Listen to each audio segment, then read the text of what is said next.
నా సిరిసిల్ల నేను ఎక్కడి నుంచి అయితే ప్రాతినిధ్యం వహిస్తున్నాను. మా సిరిసిల్లలో నేత కార్మికులు ఉంటారు.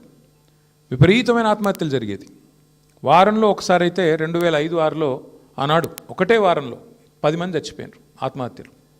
అరే ఇది ఏంది అని చెప్పి కేసీఆర్ గారు ఆనాడు 50 లక్షల రూపాయలు మా పార్టీ నుంచి ఇచ్చి ఒక చిన్న మైక్రో లోన్స్ అంటే interest free loans micro loans అక్కడ పద్మశాలి కమ్యూనిటీకి అప్పచెప్పి మీరు కాపాడండి అయ్యా తెలంగాణ వచ్చేదాకా, వచ్చినాక నేను చూసుకుంటా కానీ అప్పటిదాకా కాపాడండి, వాళ్ళు చావకుండా చూసుకోండి అని చెప్పి వాళ్ళకు ఒక 50 లక్షల రూపాయలు. అంటే 50 లక్షలు పెద్ద మొత్తం అని కాదు 2005-6లో, కానీ 50 లక్షలకు ప్రతిపక్షం ఇస్తే ప్రభుత్వం కనీసం ఒక 500 కోట్లు ఇస్తుందేమో అని ఒక ఆశ, కనీసం సిగ్గొస్తుందేమో అని ఒక ఆశ, దానికోసం చేసినాం.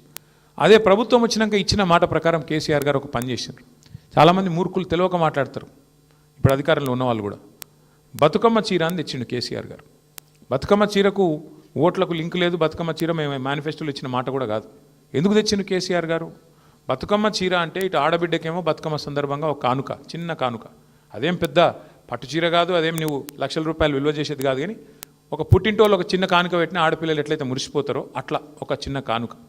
అట్లాగే అదే బతుకమ్మ ఇటు నేత కార్మికుడికి బతుకునిచ్చే చీర కావాలి అనే ఉద్దేశంతో అప్పటిదాకా 7-8 వేలు పిలిచి మాట్లాడిండు కార్మికులను కేసీఆర్ గారు స్వయంగా ముఖ్యమంత్రిగా.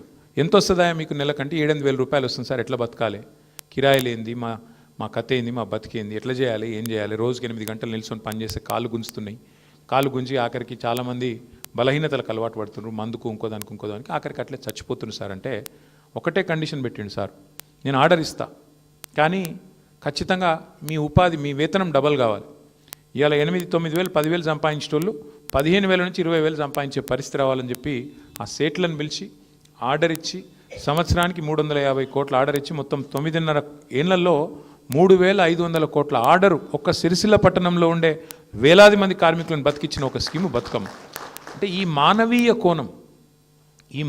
కోణం మనం చేసే ప్రతి పనిలో ఉండాలి.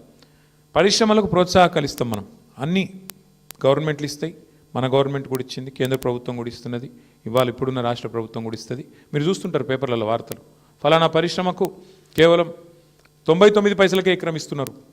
ఎందుకు ఇస్తారు పరిశ్రమలకు భూములు? ఎందుకు ఇస్తారంటే వాళ్ళు ఉపాధి కల్పన చేస్తారని, ఉద్యోగాలు కల్పిస్తారు. ఎందుకంటే ప్రభుత్వాలు అందరికీ ఉద్యోగాలు ఇవ్వలేవు. పేదవాళ్ళకి ముఖ్యంగా చదువుకున్న పిల్లలు ప్రతి సంవత్సరం 10 లక్షల మంది ఇంజనీర్లు అవుతున్నారు.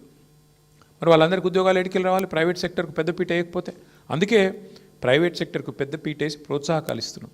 కానీ ప్రోత్సాహకాలు ఇవ్వడం వరకు ఓకే, కానీ వాళ్ళకు నువ్వు లైసెన్స్ ఇచ్చి శ్రమదోపిడీ చేసుకొని ఇష్టమున్నట్టు చేసుకుంటే అది ఎట్లా ఓకే అవుతుంది? ఇవాళ మనం అడుగుతున్న ప్రశ్న ఈ రౌండ్ టేబుల్ నుంచి